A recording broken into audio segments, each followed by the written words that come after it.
Budget से पहले 5 बड़े प्रेडिक्शंस, अच्छे भी हो सकते हैं, बुरे भी हो सकते हैं, जो आपको लगता है कि इस बजट में हो सकते हैं। पहली प्रेडिक्शन जो है, पहली एक्सपेक्टेशन, दर्शकों ये सारी एक्सपेक्टेशंस हैं। हाँ। बाकी अनाउंसमेंट तो बजट के बाद ही होंगी। ठीक। उसके बाद हम दोबारा आपके साथ बैठेंगे। बिल्कुल। इतने नॉलेजेबल एंकर के साथ बैठ रहा हूं, दोबारा इनके साथ बैठने को मेरा मन कर रहा है। तब दर्शकों आपसे राय ये सारी जरूर होगा। एक्सपेक्टेशन है। ठीक है। फर्स्ट। पेट्रोल डीजल के दाम कम होने की संभावना है, एक्साइज कम होगा। ठीक। दूसरा एक बड़ी इंपॉर्टेंट चीज, कितना कम होगा वो भी बता दीजिए। 5 रुपए कम होने की 5 संभावना रुपए है। पेट्रोल और 5 रुपए डीजल, दोनों दोनों ऐसा कम आपको होने की- उम्मीद है? ऐसी पहला, मेरी नंबर संभावना 1। है, उम्मीद है। नंबर 2।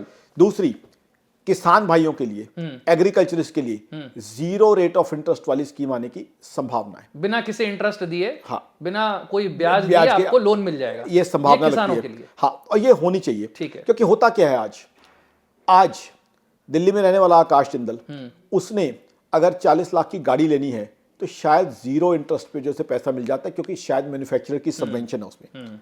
आकाश जिंदल को जब 8 करोड़ का फ्लैट लेना होता है, 0 इंटरेस्ट पे मिल जाता है शायद, क्योंकि बड़ा जो बिल्डर है उसकी इंटरेस्ट सबवेंशन है।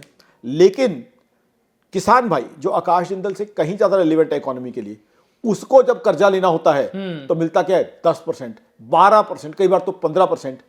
तो और उस ब्याज चुकाते चुकाते जिंदगी बीत जाती है। जिंदगी बीत तो जाती है। नंबर 2 आप ये कह रहे हैं कि बिना इंटरेस्ट का लोन किसानों के लिए हो सकता है। पहला, पेट्रोल डीजल के रेट घटना, दूसरा, किसानों के लिए राहत बिना इंटरेस्ट का लोन। नंबर 3, हाउसिंग में जो है, बजट हाउसिंग के लिए हाँ। स्पेशल एग्जम्पशन आने की संभावना है।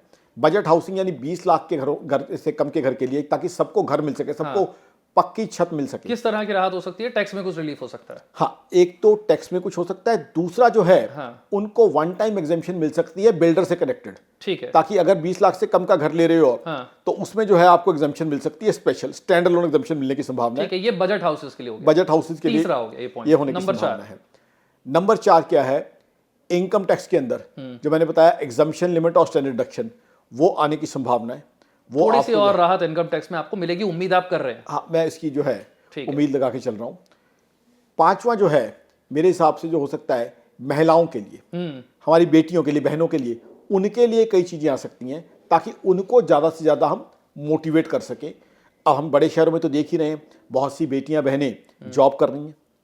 बहुत अच्छा लगता है जब देखते हैं कि एक बिटिया जो पड़ोसी की है 36 लाख 42 लाख के पैकेज पे काम कर रही है। उनको और प्रोत्साहित किया जाए, ताकि परिवारों में जो है कमाई और बढ़ सके, इनकम और बढ़ सके। वर्क फोर्स में ज्यादा महिलाएं शामिल करने के लिए कुछ प्रोत्साहन उनको मोटिवेट किया जा सके, उसके लिए हो सकता है।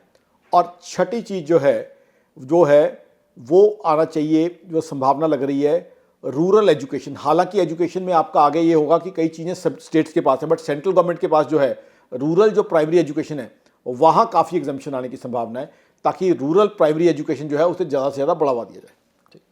तो 6 आपने अनुमान, प्रेडिक्शन, उम्मीदें रखी हैं। देखते हैं कि जब निर्मला सीतारमण अपने बजट को पेश करती हैं, उस बजट से क्या कुछ निकल कर आता है, इकोनॉमी पर क्या असर होगा। एक बार फिर से हम बजट के बाद आपके साथ चर्चा करेंगे और फिर उसका एनालिसिस करके समझेंगे कि मिडिल क्लास की जेब में कुछ जाता है या नहीं जाता है, और इकोनॉमी को बूस्ट करने के लिए ये बजट कितना कारगर साबित होता है।